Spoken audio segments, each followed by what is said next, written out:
Mi mamá me ofreció dinero para perdonar a mi hermano por embarazar a mi prometida a 2 meses de la boda, pero me guardé el dinero y dejé que el karma hiciera el resto. Hace 3 años estaba comprometido con una mujer, la llamaré Clara. En ese momento realmente creía que sería la persona con la que me casaría. Clara y yo habíamos estado juntos por casi 5 años, y nuestra relación parecía sólida. Ambos éramos abogados, lo que significaba que llevábamos vidas demandantes y aceleradas, pero siempre nos asegurábamos de priorizarnos cuando teníamos algún espacio libre. El año en que le propuse matrimonio a Clara se suponía que sería el más feliz de nuestras vidas, pero ese mismo año algo inesperado ocurrió: perdió su trabajo. La pérdida se dio después de que se descubrió que había violado algunas reglas de la empresa. No entraré en detalles específicos porque es algo personal, pero diré que la compañía la despidió de manera bastante poco ceremoniosa después de lo que hizo.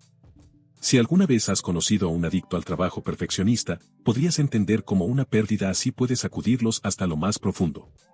El empleo de Clara no era solo un trabajo, era parte de su identidad, su orgullo y su propósito. Perderlo de manera tan repentina la dejó en un estado tambaleante.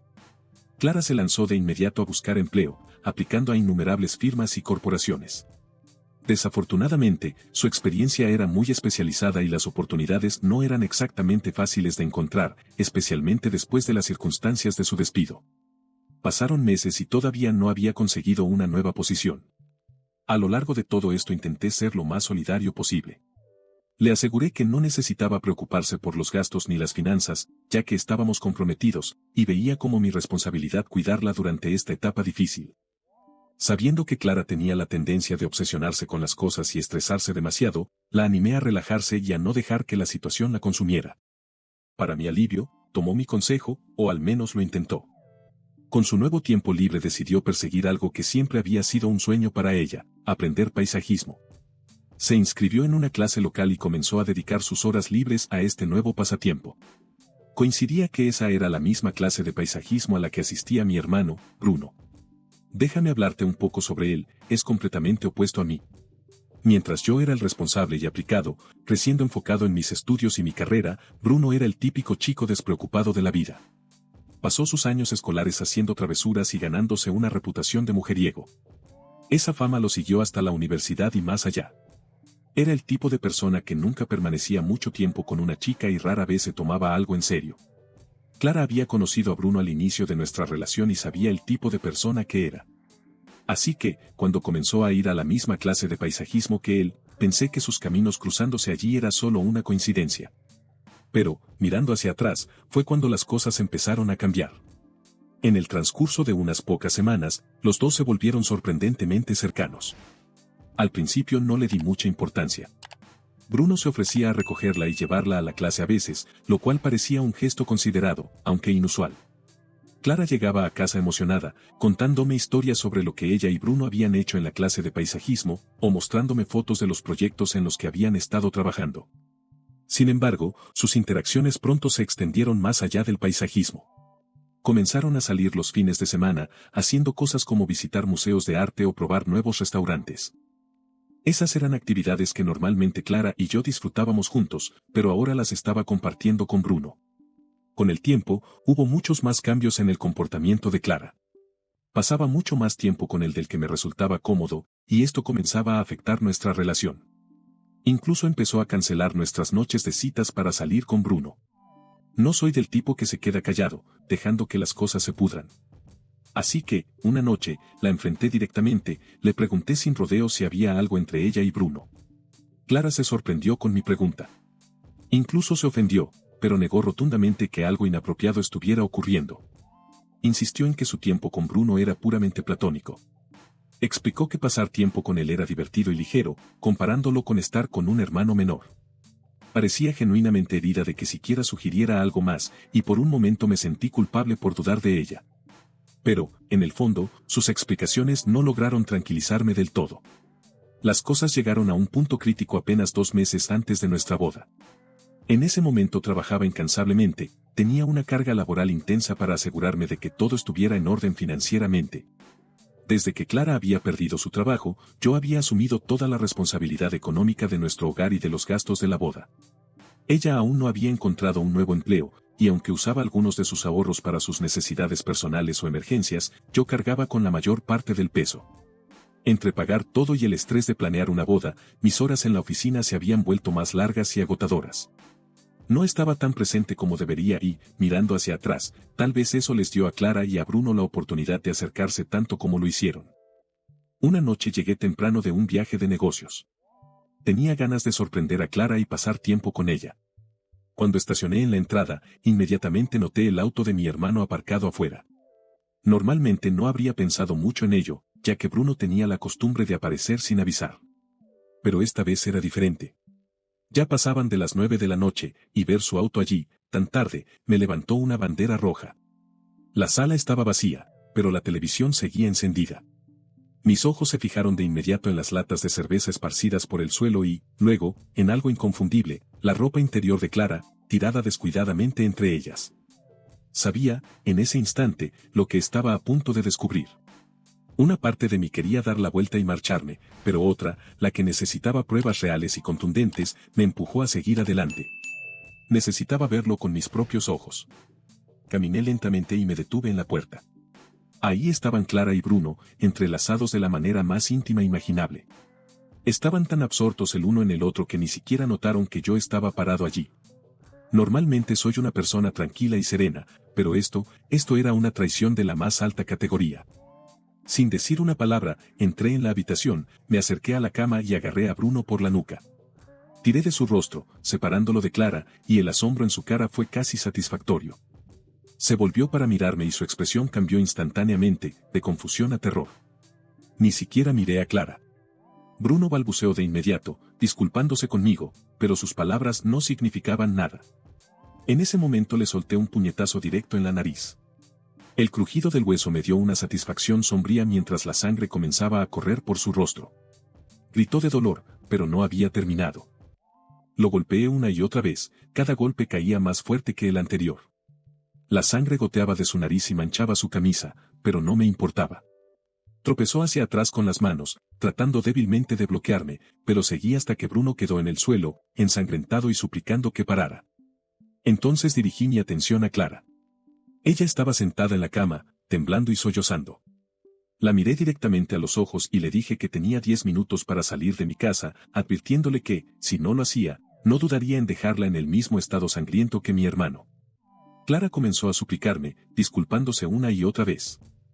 Dijo que podía explicarlo y me rogó que no la echara, que le diera una oportunidad para arreglar las cosas. Pero no me interesaban ni sus excusas ni sus disculpas. Miré mi reloj y, con frialdad, le dije: «Te quedan 9 minutos». El tono de mi voz y la mirada en mis ojos debieron convencerla de que no estaba bromeando, porque se apresuró a salir de la cama y comenzó a vestirse con manos temblorosas. Las lágrimas corrían por su rostro mientras tomaba una maleta del armario y empezaba a empacar lo que podía.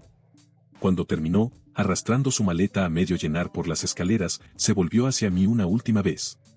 Su voz estaba rota mientras me suplicaba que la escuchara, afirmando que me amaba y que merecía la oportunidad de explicarse.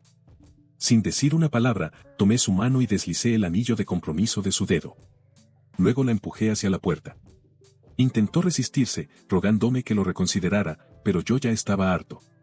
Abrí la puerta y la empujé hacia la noche. Se quedó en el porche, todavía llorando y gritando por perdón, pero ni siquiera miré atrás. Cerré la puerta de golpe en su cara. El rostro de Bruno seguía ensangrentado tras nuestra pelea y, aunque aún estaba hirviendo de rabia, no quería ser responsable de algo peor que pudiera pasarle. Llamé a mis padres y les conté todo lo que había sucedido. Mi papá estaba furioso con Bruno y mi mamá en shock, pero ambos dijeron que vendrían de inmediato. Cuando llegaron, mi madre, siendo enfermera, se encargó de las heridas de Bruno, limpiaba y vendaba sus lesiones, que afortunadamente eran en su mayoría superficiales. Mientras tanto, mi papá me llevó al patio trasero, lejos de Bruno. Podía ver que mis manos todavía temblaban de ira y que apenas me estaba controlando. Un poco más tarde, Bruno salió al patio acompañado de mi mamá. Su rostro estaba cubierto de moretones, la nariz vendada y aún quedaban rastros de sangre en su camisa. Se disculpó por traicionarme, afirmando que nunca tuvo la intención de que las cosas sucedieran de esa manera. Pero entonces dejó caer la bomba, dijo que estaba enamorado de Clara. Finalmente me giré para mirarlo, furioso. Continuó explicando cómo creía que Clara sentía lo mismo por él. Aseguró que esa había sido la primera vez que dormían juntos, como si eso de alguna manera hiciera que las cosas fueran mejores. Luego sacó su teléfono y me mostró sus mensajes, conversaciones llenas de coqueteos, secretos y confesiones de Clara sobre lo infeliz que estaba en nuestra relación. Según Bruno, ella fue quien lo invitó a quedarse esa noche, pensando que yo aún estaría de viaje de trabajo. Mientras leía esos mensajes, mi rabia volvió a hervir. Bruno seguía hablando, diciéndome que lamentaba haberme traicionado, pero también insistía en que nunca antes había sentido algo así por nadie. Dijo que no podía detenerse y me suplicó que lo perdonara. Mi papá, que había estado escuchando en silencio, finalmente tuvo suficiente. Le dijo que tenía suerte de que él no le hiciera lo mismo que yo le hice en mi propia casa. La reacción de mi mamá fue distinta. Bruno siempre había sido su favorito, y podía ver cómo luchaba con la situación. Ella comenzó a decirme que, independientemente de lo que decidiera hacer con respecto a Clara, necesitaba perdonar a mi hermano. Aseguró que parecía genuinamente arrepentido y que dos hermanos no deberían estar enfrentados por una mujer. Incluso llegó a ofrecerme dinero para compensar los gastos de la boda. Pero cuando le dije que estaba dispuesto a aceptar su cheque, aunque no a disculparme, retiró su oferta. La interrumpí y le dije a mis padres que no estaba de humor para sermones ni consejos. Lo único que quería en ese momento era que se llevaran a Bruno y se marcharan. No podía soportar verlo más. Mi papá asintió, entendiendo que necesitaba espacio, y ayudó a Bruno a subir al auto. Mi mamá dudó, claramente queriendo quedarse y mediar, pero finalmente lo siguió. En las semanas que siguieron, todavía estaba lidiando con las secuelas. Clara me enviaba mensajes persistentemente, rogándome perdón y tratando de explicarse. Sin embargo, sus justificaciones siempre giraban en torno a las mismas excusas cansadas, bastante similares a lo que Bruno ya me había dicho. Afirmaba que ella y Bruno nunca habían tenido la intención de herirme. Básicamente ignoré los mensajes durante toda una semana. Entonces, de la nada, recibí una llamada telefónica de Bruno. Me informó que él y Clara acababan de descubrir que estaba embarazada y que el bebé era suyo. Me dijo que, dado que ella esperaba un hijo suyo, quería casarse con ella y buscaba mi bendición, la cual no le di. La reacción de mi mamá solo empeoró las cosas. Ya había estado tratando de actuar como mediadora entre Bruno y yo, pero ahora parecía ver el embarazo de Clara como una especie de intervención divina. Me dijo que era el plan de Dios que Clara quedara embarazada de esa manera y que, tal vez, Bruno y ella siempre estuvieron destinados a estar juntos. Era como si intentara justificar lo inimaginable, excusando lo que habían hecho porque encajaba en su nueva fantasía de convertirse en abuela. Le dije a mi mamá en ese momento que sabía exactamente lo que estaba haciendo y que, si decidía ponerse del lado de Bruno y Clara, nuestra relación se terminaría. No estaba bromeando. La traición de mi hermano ya era suficiente, pero tener a mi propia madre defendiéndolo era algo que no podía aceptar. Mi padre intentó mantenerse neutral, quizá pensando que eso ayudaría a disminuir la tensión. De todos modos, mi mamá le ofreció a Clara apoyo financiero, asegurándole que ella y el bebé estarían bien cuidados. Pero, por supuesto, había una condición: mi mamá insistía en que ella y Bruno tenían que casarse. Después de todo, eso era lo que Bruno también deseaba. Mi madre fue implacable en su búsqueda de ese resultado, negándose incluso a considerar la idea de que su nieto naciera fuera del matrimonio. Cuando descubrí que Bruno y Clara realmente iban a casarse y que habían empezado a enviar invitaciones de boda a nuestros familiares, me sentí furioso y humillado. Sin discutir más, simplemente cumplí mi palabra, corté a mi mamá y a mi hermano de mi vida. Sin embargo, mi madre no se rinde fácilmente. Durante semanas después de la ruptura me llamaba sin parar, dejaba mensajes de voz e incluso aparecía en mi puerta sin invitación, tratando de hacerme sentir culpable para que me reconciliara. Era asfixiante. Fue entonces cuando supe que la única forma de escapar de ella era dejar la ciudad por completo. Han pasado 3 años desde que destruyeron mi vida y me mudé a un nuevo lugar, cortando lazos con casi toda mi familia, excepto con mi padre. Él respetó mi decisión de irme y entendió por qué necesitaba la distancia, aunque le entristecía que ya no los visitara. En estos 3 años reconstruí mi vida pieza por pieza. No compartí mi nuevo número con nadie, excepto con mi papá. Hice nuevos amigos, encontré un sentido de normalidad nuevamente y trabajé duro para dejar el pasado atrás. Así que, imagina mi sorpresa cuando ayer encontré a Clara en mi puerta, tocando el timbre. Cuando abrí, casi no la reconocí. Al principio, Clara no se parecía en nada a la mujer que una vez amé. Parecía como si estuviera enferma o hubiera sufrido mucho durante este tiempo. Estaba allí, agarrando la mano de una niña pequeña que no podía tener más de 2 o 3 años. La niña tenía los rasgos afilados de Bruno, lo cual no dejaba lugar a dudas de que era su padre. Me preguntaba por qué estaba allí, cómo me había encontrado y qué quería. Finalmente, rompí el silencio. Clara, ¿qué estás haciendo aquí? Ella estaba llorando mientras me pedía si podía entrar, diciendo que tenía algo importante que discutir conmigo. Mi primer instinto fue decir que no y enviarlos de regreso, pero luego miré a la niña a su lado, observándome con esos ojos inocentes y abiertos. No pude ser grosero frente a ella, así que di un paso al lado y les hice un gesto para que entraran. Les mostré el sofá y les ofrecí agua. Una vez que se acomodaron, me senté frente a ellas y pregunté: ¿qué estás haciendo aquí? Ya sabía que no me habría encontrado por su cuenta. No le había dado mi dirección a nadie, excepto a mi papá, y confiaba en que él la mantendría en secreto, a menos que surgiera algo realmente importante. Entonces, ¿qué podía ser tan grave como para que él le diera mi ubicación? En lugar de responder de inmediato, Clara metió la mano en su bolso y sacó un sobre. Me lo entregó sin decir una palabra. Lo abrí, y de inmediato reconocí la letra de mi mamá. Ella había escrito, sin rodeos, que era mi responsabilidad arreglar el desastre que Bruno había creado. Explicaba cómo Clara y Sofía estaban luchando, cómo Bruno las había abandonado y cómo, como hermano de Bruno y tío de Sofía, debía ayudarlas. Porque, según ella, Clara fue la mujer que casi iba a ser mi esposa y la niña era mi sobrina. Miré a Clara, confundido y enojado. ¿Qué se supone que significa esto? Le pregunté. Fue entonces cuando Clara se derrumbó y comenzó a contarme toda la historia. Según ella, Bruno siempre había sido infiel en su matrimonio desde el principio. Incluso después de que Clara dio a luz a su hija, Sofía, mi hermano continuó teniendo aventuras de manera intermitente durante todo el tiempo que estuvieron juntos.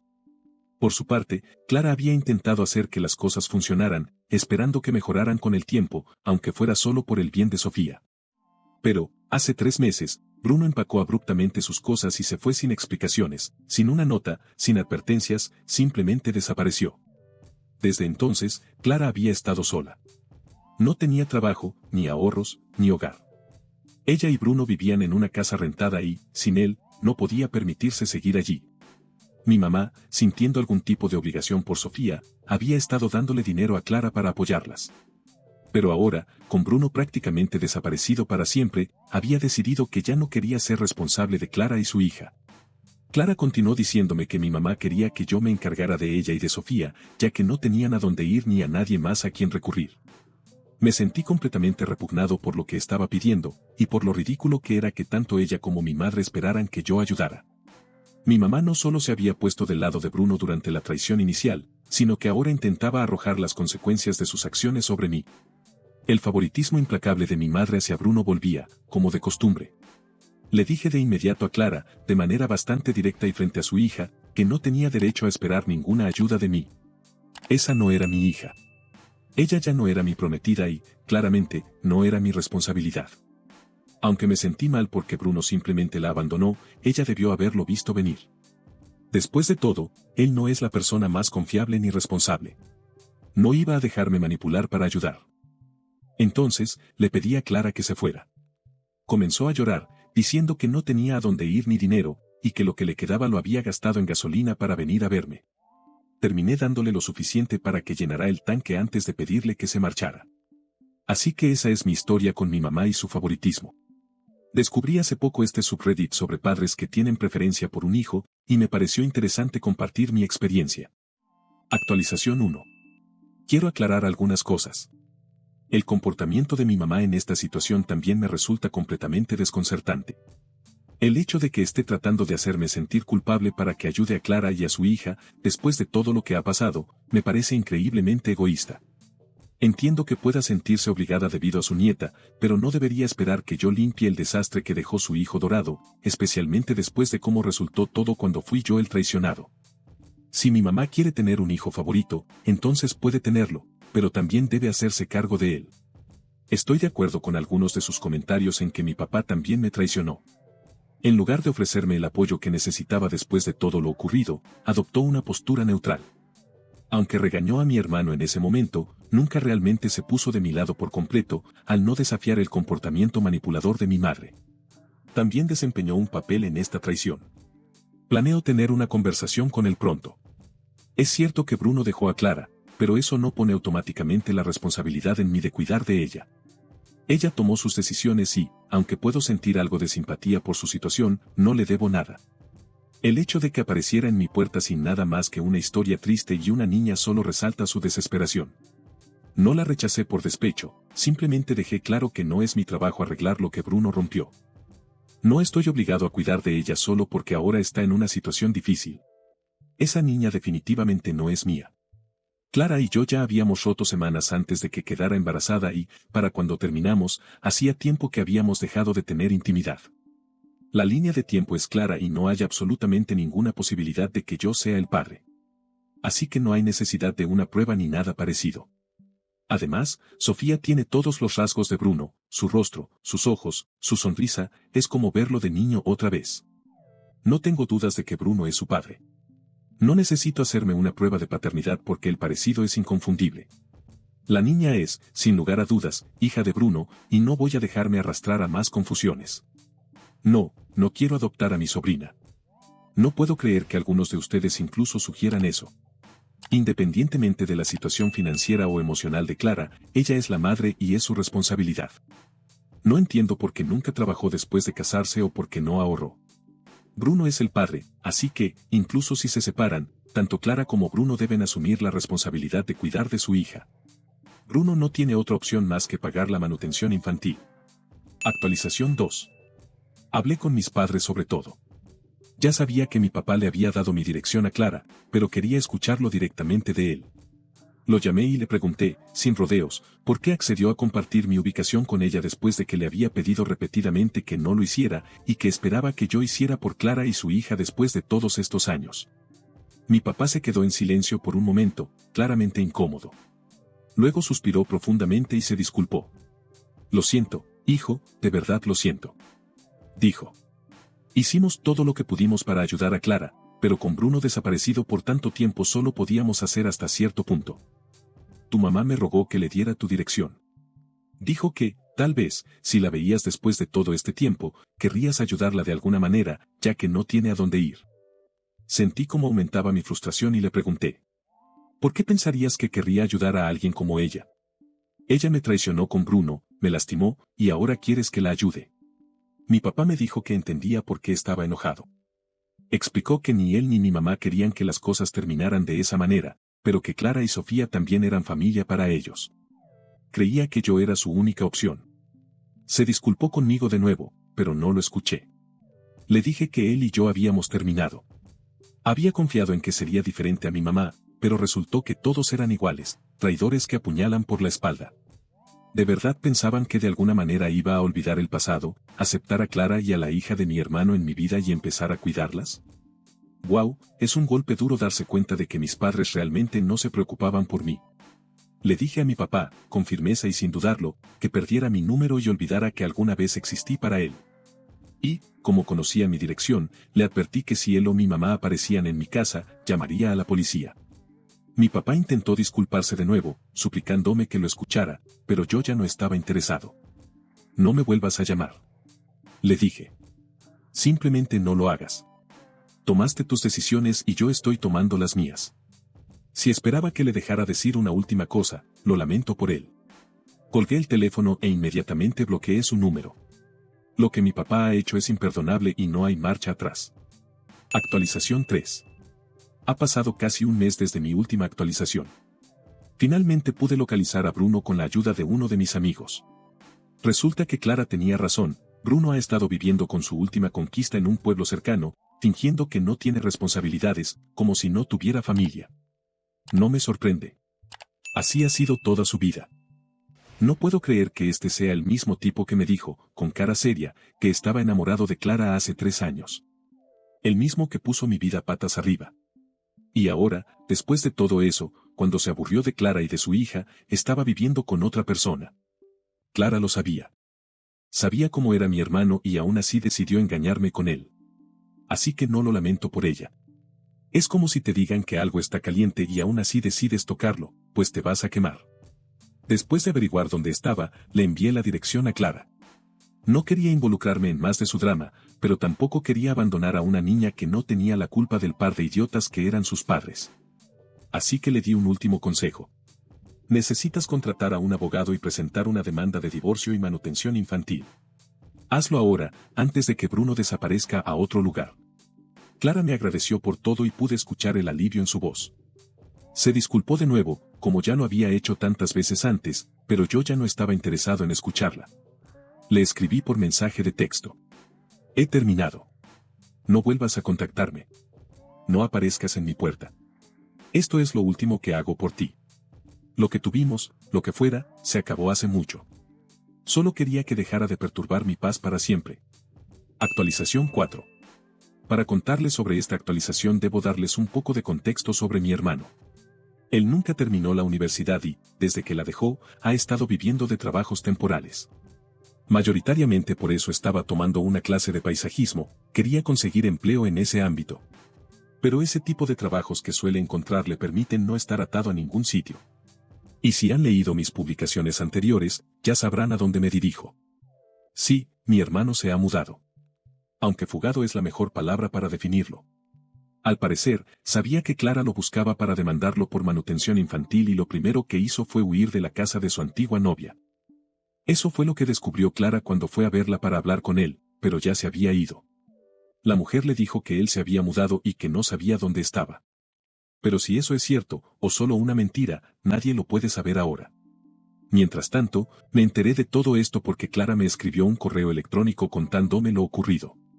Todo para pedirme que la ayudara a buscarlo de nuevo. Pero le respondí que me había traicionado nuevamente al no cumplir con mi petición de no contactarme más, así que no la ayudaría en nada. Mi padre también me traicionó cuando me pidió disculpas detrás de mi mamá, la última vez que aparecieron en mi casa. No los voy a aburrir contándoles lo que querían, porque ustedes ya lo saben. Solo les diré que les dejé claro en su cara que no iba a gastar más dinero en esa mujer. Ya había desperdiciado demasiado en una boda que nunca se llevó a cabo, y a ellos les pareció bien. Entonces mi mamá dijo que podría devolverme parte del dinero si me hacía cargo de Clara y de mi sobrina. Le respondí que, si estaba dispuesta a escribir un cheque en ese mismo momento, quizás, solo quizás, me tomaría el tiempo de pensar si era buena idea malgastar mi tiempo decidiendo si aceptaba o no a Clara de vuelta. Lo que se traducía en que era muy poco probable. Ella insistió en que necesitaba la seguridad de que, si escribía un cheque, iba a conseguir resultados. Le dije que sería una apuesta de su parte. Se lo pensó un momento y me escribió un cheque por $5,000. Eso no cubría ni la cuarta parte de la boda, pero peor es nada. Luego les dije que se fueran, porque el cheque no incluía la cláusula de no llamaré a la policía si se presentan en mi casa. Así que se fueron bastante rápido. Estuve pensando unos segundos si debía utilizar mi tiempo para considerar aceptar a Clara o no y, tras unos largos segundos de reflexión muy profunda, llegué a la conclusión de que no. Creo que tardé más en depositar el cheque que en decidirlo. Lo bueno es que el cheque tenía fondos. Se lo comuniqué a mi mamá por teléfono, lo cual no se tomó nada bien. Según ella, si había aceptado su dinero, al menos debería cumplir con lo prometido. Pero, aunque hubiera firmado un contrato, el cheque era solo para considerarlo. Y lo que es peor aún, pensar si era bueno considerarlo. Y ya lo he pensado más de lo necesario para un tema que no me importa. Quizás, si el cheque hubiera sido más grande, lo habría considerado por unos segundos más, pero la decisión hubiera sido la misma. Mala idea de mi mamá meterse con un abogado traicionado. Actualización 5. Mi mamá me ha pedido que le devuelva el dinero. Le he dicho que me demande si cree que tiene una base legal para hacerlo. No hay ni siquiera un mensaje de texto y, si grabó mi conversación cuando la llamé para decirle que no, tampoco hay ninguna mención de que aceptaría a Clara de nuevo por dinero. Sería un caso interesante en la corte, además de la posibilidad de una contrademanda de mi parte. Mi hermano ha reaparecido y, finalmente, Clara le ha presentado los papeles. ¿Y adivinen a quién quiere mi hermano para que lo represente? Buena suerte consiguiendo a alguien que le haga el trabajo gratis, porque yo no lo haré, y él no tiene dinero.